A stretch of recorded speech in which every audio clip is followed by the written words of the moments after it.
आकाश से आग बरस रही थी, नदियां धूल बन चुकी थीं और हजारों लोग एक एक बूंद पानी के लिए तड़प कर मर रहे थे। तब आषाढ़ मास के इस एक गुप्त अध्याय ने ऐसा चमत्कार दिखाया कि चंद मिनटों में पूरा नगर जल से सराबोर हो गया। जानिए आषाढ़ मास के वह महारहस्य जो आपकी सोई हुई किस्मत को ही जगा सकता है। जय श्री राधे भक्तों, आषाढ़ का महीना केवल एक साधारण महीना नहीं है, बल्कि यह भगवान श्री हरि विष्णु और भगवान जगन्नाथ की असीम अनुकंपा का पावन समय है। आषाढ़ मास अब अपने समापन की ओर बढ़ रहा है और यही वह समय होता है जब हमारे जीवन के बड़े से बड़े कष्ट, अकाल मृत्यु का भय और जन्मों जन्मों की दरिद्रता सदा के लिए मिट सकती है। आज हम सुनेंगे आषाढ़ मास महात्म्य का 29वां अध्याय। यह कथा केवल एक पौराणिक इतिहास नहीं, बल्कि जीवन जीने की कला, विपत्तियों से उबरने का मार्ग और भगवान के प्रति निष्काम प्रेम की गाथा है। यदि आप अपने जीवन में शांति, समृद्धि और श्री हरि की असीम कृपा चाहते हैं तो इस कथा को बिना छोड़े शुरू से अंत तक ध्यान पूर्वक सुने। आइए अपने मन को एकाग्र करें और भक्ति के इस कथा सागर में डुबकी लगाएं। देवर्षि नारद जी बोले, हे सृष्टि के रचयिता, हे पितामह, आपके श्रीमुख से आषाढ़ मास के प्रथम अध्याय से लेकर 28वें अध्याय तक की अमृतमय कथाएं सुनकर मेरा मन तृप्त हो गया है। आपने मुझे बताया कि आषाढ़ मास में नदी स्नान, दीपदान, तुलसी पूजन और जगन्नाथ यात्रा का क्या महान फल होता है। परंतु हे भगवान, आषाढ़ मास अब समाप्त होने जा रहा है। आषाढ़ मास का 29वां दिन अत्यंत पावन और फलदायी माना गया है। कृपा करके मुझे इस 29वें अध्याय का रहस्य विस्तार से सुनाइए। आषाढ़ मास के अंतिम पड़ाव पर ऐसा कौन सा गुप्त पूजन, कथा श्रवण और संकल्प किया जाता है जिससे प्राणी संसार के सारे दुखों से छूटकर मोक्ष को प्राप्त होता है। हे परमेश्वर, यह कथा मुझे विस्तार से सुनाने की कृपा करें। ब्रह्मा जी बोले, हे वत्स नारद, तुम धन्य हो। तुम्हारे मन में सदा संपूर्ण संसार का हित बसा रहता है। तुमने जो प्रश्न पूछा है वह मानव जाति का कल्याण करने वाला है। हे नारद, आषाढ़ मास भगवान वासुदेव को वैशाख और कार्तिक मास की भांति ही परम प्रिय है। आषाढ़ मास का 29वां दिन वह संधि काल है जहाँ पूरे महीने की गई भक्ति का निचोड़ और संपूर्ण फल मनुष्य को प्राप्त होता है। जो मनुष्य इस 29वें दिन पूरी निष्ठा और श्रद्धा के साथ कथा का श्रवण करता है, उसके घर में कभी दरिद्रता, अकाल मृत्यु, रोग या शोक का साया नहीं मंडराता। इस महिमा को पूरी तरह समझने के लिए मैं तुम्हें एक प्राचीन इतिहास सुनाता हूँ। ध्यान लगाकर सुनो। ब्रह्मा जी बोले, हे नारद, बहुत समय पहले की बात है। दक्षिण भारत में कांचीपुरी नाम की एक बहुत बड़ी और सुंदर नगरी हुआ करती थी। वह नगरी धन धानी, विशाल भवनों, हरे भरे बगीचों और सुंदर नदियों से सुशोभित थी। वहाँ की प्रजा बहुत सुखी थी और राजा न्यायप्रिय था। उसी कांचीपुरी में सुदेव नाम के एक बहुत बड़े विद्वान और ज्ञानी ब्राह्मण रहते थे। सुदेव ब्राह्मण रोज सुबह उठकर स्नान करते, पूजा पाठ करते, हवन करते और अतिथियों का आदर सत्कार करते थे। वे शास्त्रों के ज्ञाता थे, लेकिन उन्हें एक बात का ज्ञान नहीं था।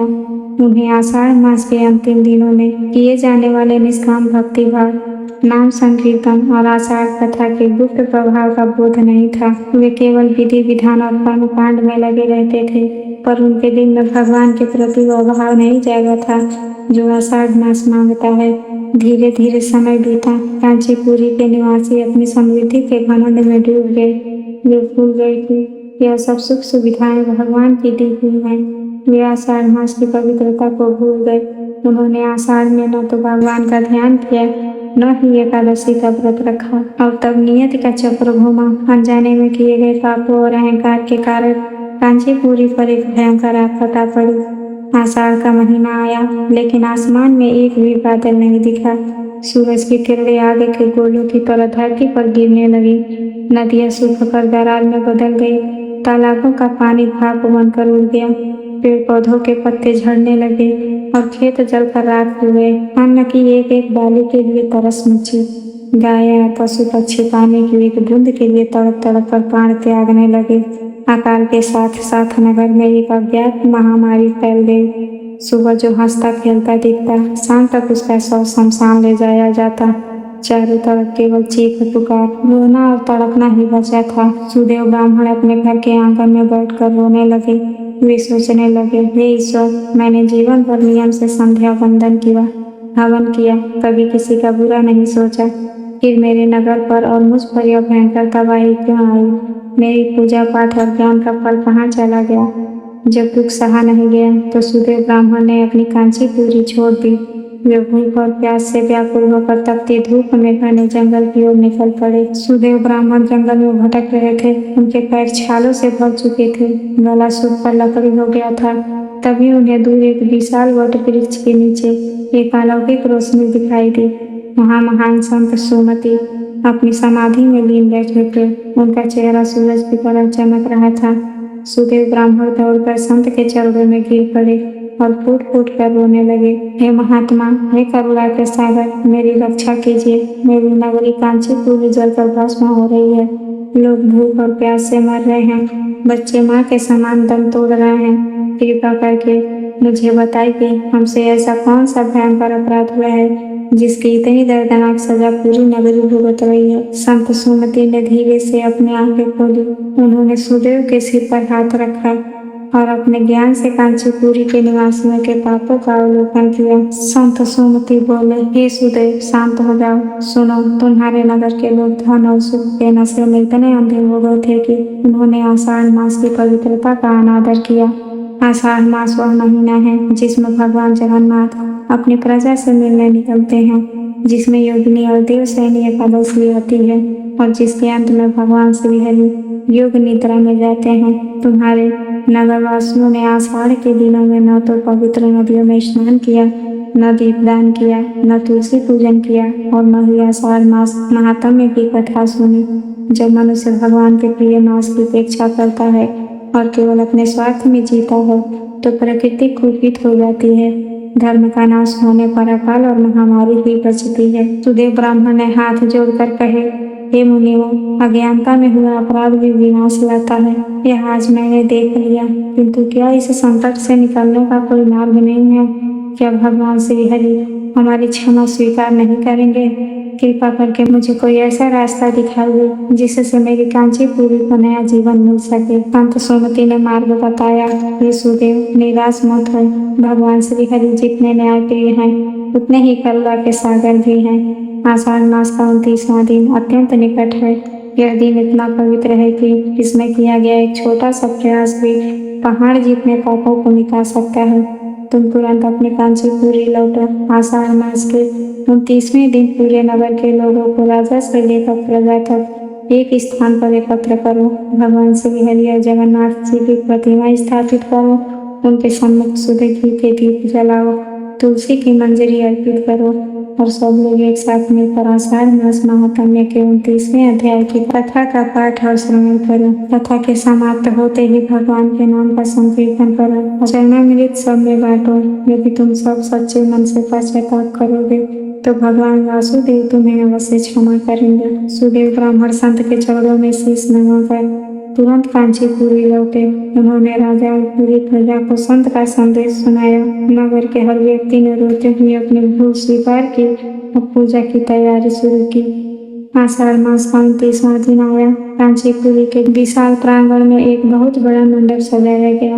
भगवान श्री हरि की प्रतिमा रखी गई। हजारों दीपक जलाए गए। सुदेव ब्राह्मण व्यास पीठ पर बैठे।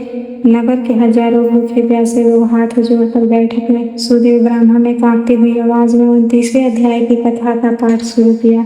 जैसे जैसे कथा आगे बढ़ती गई, लोगों के मन का घमंड पिघलता गया। सब भगवान के ध्यान में रोने लगे और क्षमा मांगने लगे।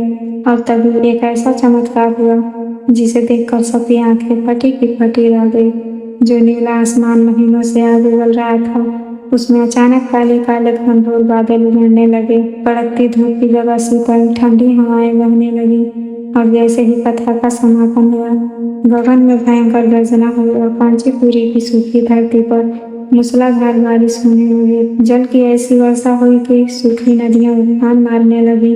कुएं भर गए, खेत हरे हो गए और जल के वेग से महामारी के सारे विषाणु बढ़ गए। नगर का संकट हमेशा के लिए टल गया। आषाढ़ मास के 29वें अध्याय की कथा के प्रभाव से कांचीपुर के लोगों के सारे पाप भस्म हो गए और अंत समय में वे सभी दिव्य विमान में बैठकर सीधे भगवान विष्णु के परम धाम वैकुंठ चले गए। ब्रह्मा जी ने कथा का अंत करते हुए कहा, हे नारद, आषाढ़ मास के 29वें अध्याय की महिमा का वर्णन पूरी जिंदगी में भी नहीं किया जा सकता। जो मनुष्य इस अध्याय की कथा को पूरी श्रद्धा से सुनता है, उसके जन्मांतर के पाप खत्म हो जाते हैं। जिस घर में 29वें अध्याय की कथा का वाचन होता है, वहाँ कभी दरिद्रता और धन की कमी नहीं होती। साक्षात माँ लक्ष्मी उस घर में निवास करती हैं। अकाल मृत्यु, दुर्घटनाएं और भयंकर रोग इस परिवार से दूर रहते हैं। और सबसे बढ़कर जो जीव आषाढ़ मास के अंतिम दिनों में भगवान की निष्काम भक्ति में लीन रहता है, उसे मृत्यु के बाद यमदूतों का त्रास नहीं सहना पड़ता,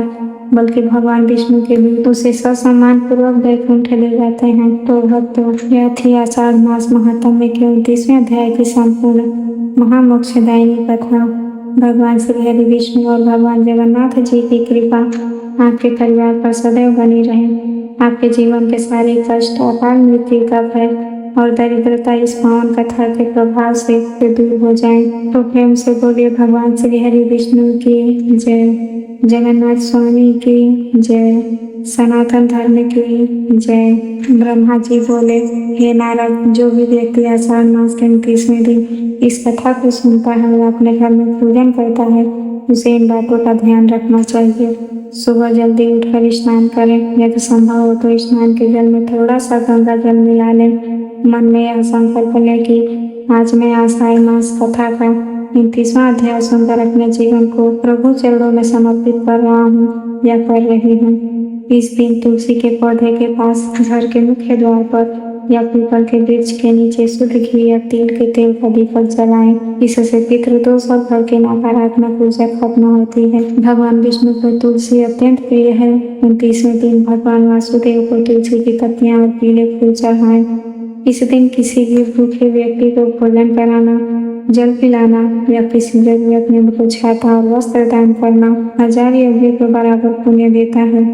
इस दिन किसी की बुराई न करें, झूठ न बोले और अपने मन में यह भाव रखें कि संसार के हर जीव में भगवान का वास है। तो भक्तों, यदि आपको यह कथा पसंद आई हो तो इस वीडियो को लाइक करें, शेयर करें, कमेंट में जय श्री जगन्नाथ, जय श्री हरि विष्णु जरूर लिखें। हमारे चैनल को सब्सक्राइब करना ना भूलें। मिलते हैं अगले वीडियो में, तब तक के लिए धन्यवाद।